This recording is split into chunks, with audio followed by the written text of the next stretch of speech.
Hey guys, what is up? Welcome back to my channel.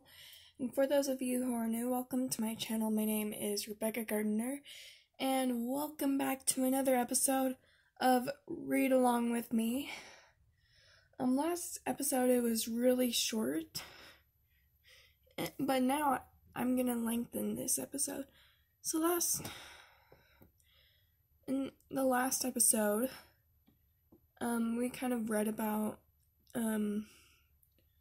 the pep rally, a little bit more about the pep rally and the cheerleaders and stuff. But today we're gonna read 3 chapters, and for these chapters, and in these chapters, Heather kind of tries to convince Melinda to try out for a musical, and then Heather and Melinda doesn't want to, and then Heather just complains about high school and how hard it is, and she just cries and cries and cries. And so we're gonna go from that to the part where Melinda's parents are just really concerned for her, where they got really upset and really concerned for Melinda because she is not doing well in school. So we're gonna read these parts today, so let's get reading. For a solid week, ever since the pep rally, I've been painting watercolors of trees that have been hit by lightning. I tried to paint them so they are nearly dead, but not totally. Mr. Freeman doesn't say a word to me about them. He just raises his eyebrows. One picture is so dark you can barely see the tree at all. They are floundering. Ivy pulled clowns as her assignment. She tells Mr. Freeman she hates clowns. A clown scared her when she was a little girl, and it put her into therapy. Mr. Freeman says fear is a great place to begin art. Another girl whines that brain is just too gross a subject for her. She wants kittens or rainbows. Mr. Freeman throws his hands in the air. Enough! Please turn your attention to the bookshelves. We dutifully turn and stare. Books. This is art class. Why do we need books? If you are stumped, they may take some time to study the masters. You may take some time to study the masters. He pulls out an armful. Calo, Monet, O'Keeffe, Pollock, Picasso, Dali. They did not complain about subject. They mined every subject for the root of its meaning. Of course, they didn't have a school board forcing them to paint with both hands tied behind their backs. They had patrons who understood the need to pay for basic needs such as paper and paint. We groan. He's off on the school board thing again. The school board has cut his supply budget, telling him to make do of the stuff left over from last year. No new paint, no extra paper. He'll rant for the rest of the period. 43 minutes. The room is warm, filled with sun and paint fumes.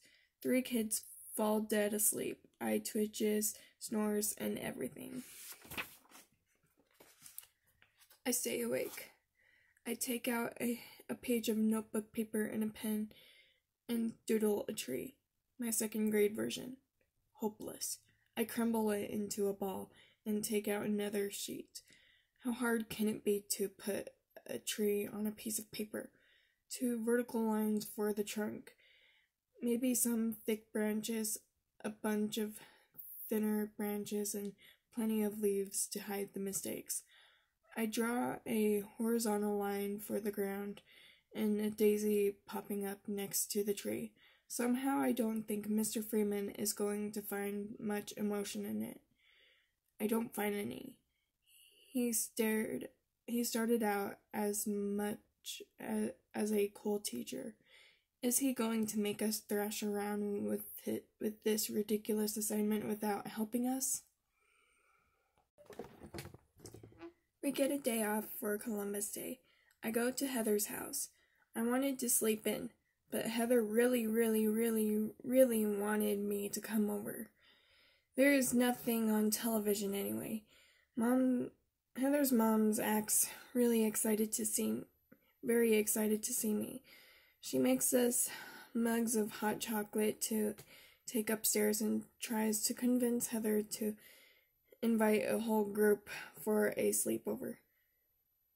Maybe Millie could bring some of her friends.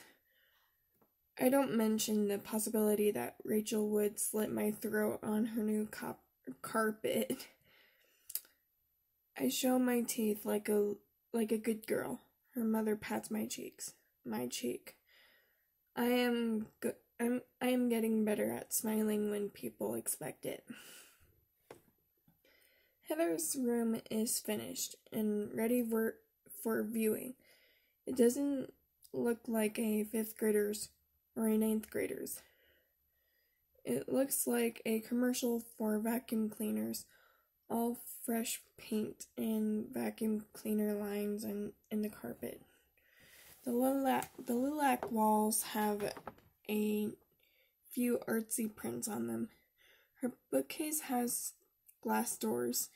She has a television and a phone, and her homework is neatly laid out on her desk. Her closet is open just a tad. I open it farther with my foot. All her clothes wait patiently on hangers, organized by type. Skirts together, pants hanging by their cuffs, her sweaters stacked in plastic bags on shelves. The room screams Heather. Why can't I figure out how to do that? Not that I want my room screaming Heather, that would be too creepy. But a little whisper of Melinda would be nice. I sit on the floor, flipping through her CDs. Heather paints her nails on her desk, blotter and blathers. She is determined to sign up for the musical.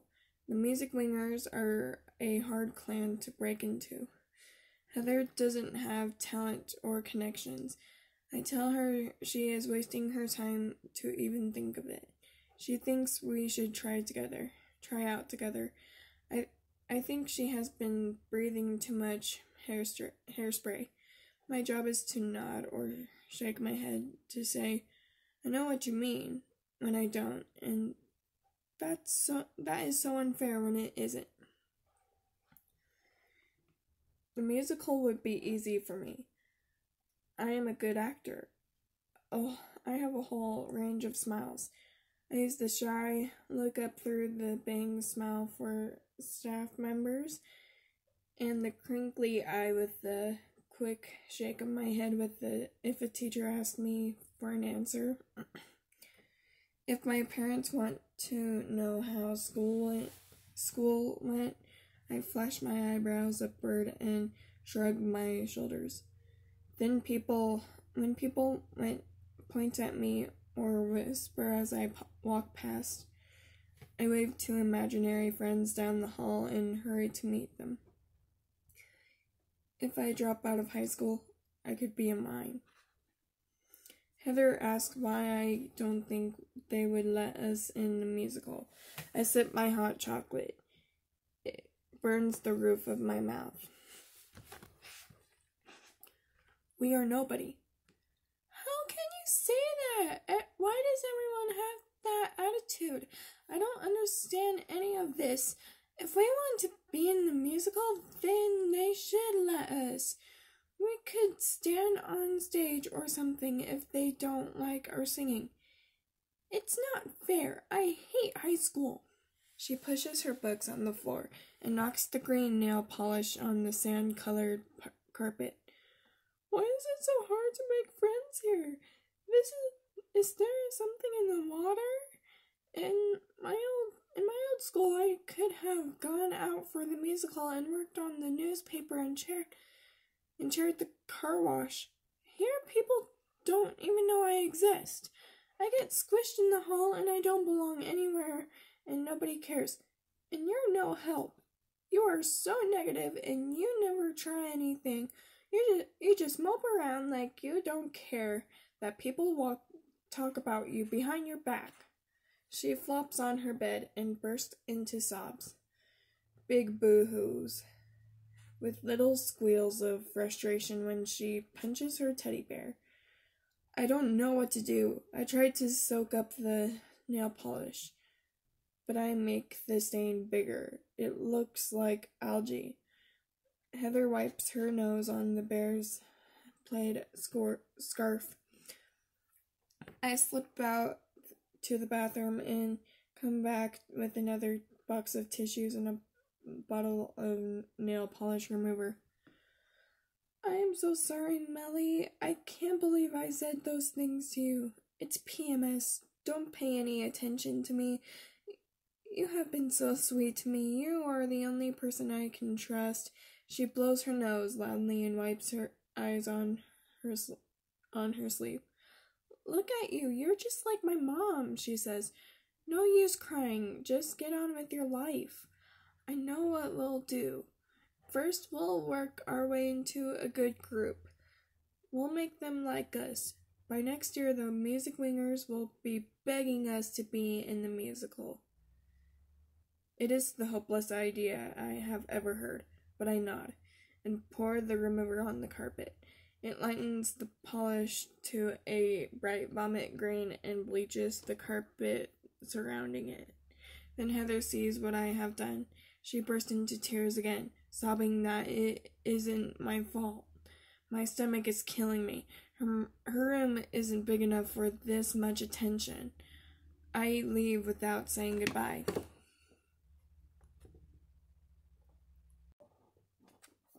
The parents are making threatening noises, turning dinner into performance art, with Dad doing his Arnold Schwarzenegger imitation and Mom playing Glenn Close in one of her cycle roles. I am the victim.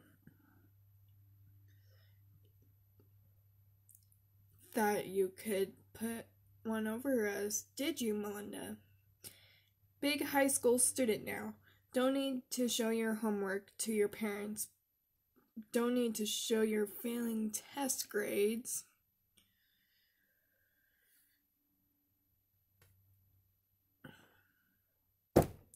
Cut the crap. She knows what's up.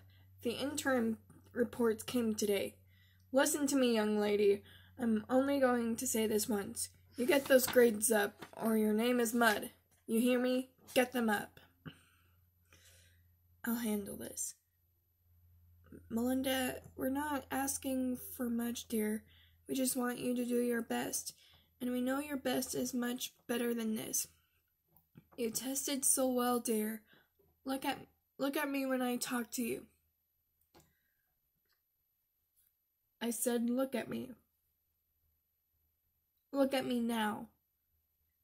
This is the death voice, the voice that means business. When I was a kid, this voice made me pee in my pants. It takes more now. I look Mom square in the eye, then rinse my plate, then retreat to my room, deprived of victim, and Mom and Dad holler at each other. I turn up my music to drown out the noise. Hang on. I need to take a bit of a water break and a snack break. So basically what happens is that, Melinda was trying to doodle a tree, and there are these kids who are complaining about their art. Like Ivy was telling Mr. Freeman of how she hates clowns, and they put her into therapy. And Mr. Freeman was like, well, fear's the great way to start art, is to begin. Fear is a great way to begin art. Okay, if my mouth looks black, I am sorry. I am just eating Oreos, so yeah, just deal with it. But also there's this girl who complains about how brains are gross of a subject for her to create art from. And Mr. Freeman was like, I've had enough. Like, stop complaining about your subject. Seriously, there are artists who did not complain about their subject. They just turned that subject into something meaningful. Like, I was like, I really like this teacher. He is a lot more, like, to me, he is more like a mentor of everybody.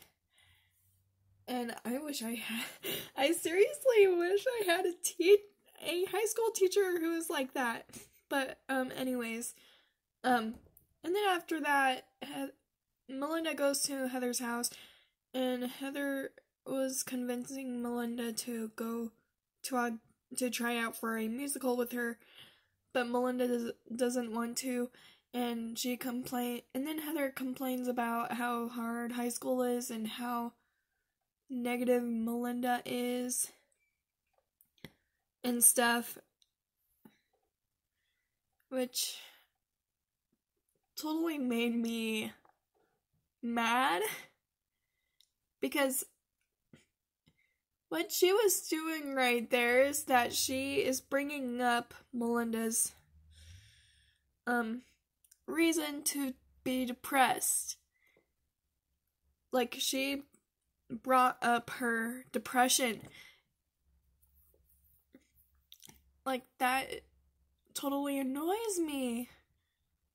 Like, she was being so rude about it when she brought up her depression. Like, you are so negative. You won't do anything. You just mope around and bleh. And that's so annoying. Like,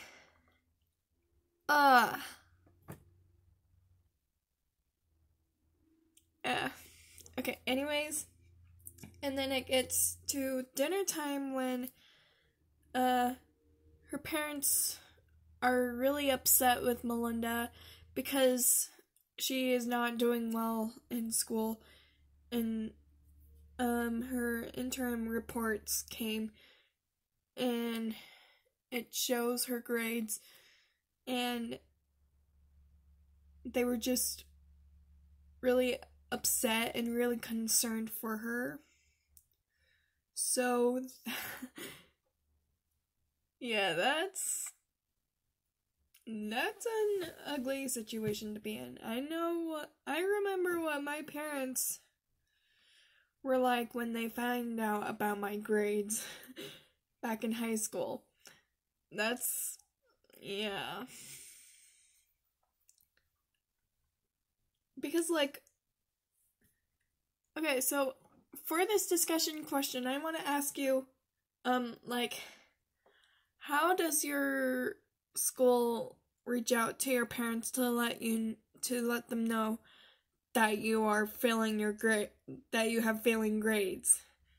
Because in my high school, they called my parents, and they would say, so and so is failing this class, and they And then my parents were like, "You're failing a class." And I would be all like when my parents get a call, they would be calling about me because I've been failing classes. And my mom would be all like, "You are failing classes." And I would be all like, yeah, I know, I'm trying my best. So I want to ask you guys, how does your school reach out to your parents to let them know that you are failing? And were there times when your parents got really upset with you because of your grades? Let me know in the comments below. And also, guys, let's get the discussion going. That's why I started this series, is that we can discuss about the book, and we can just talk. So new episodes of Read Along With Me will be coming out every Monday, Wednesday, Friday, and Sunday. And don't worry, I will still be doing covers, but this is my way of incorporating reading into my channel because I want to show you guys how much I love to read. And yeah. I hope you guys enjoyed this episode, and I hope you guys enjoyed this series. Remember to stay happy, stay safe, and stay cool. And I'm off to the moon, and I will be back soon.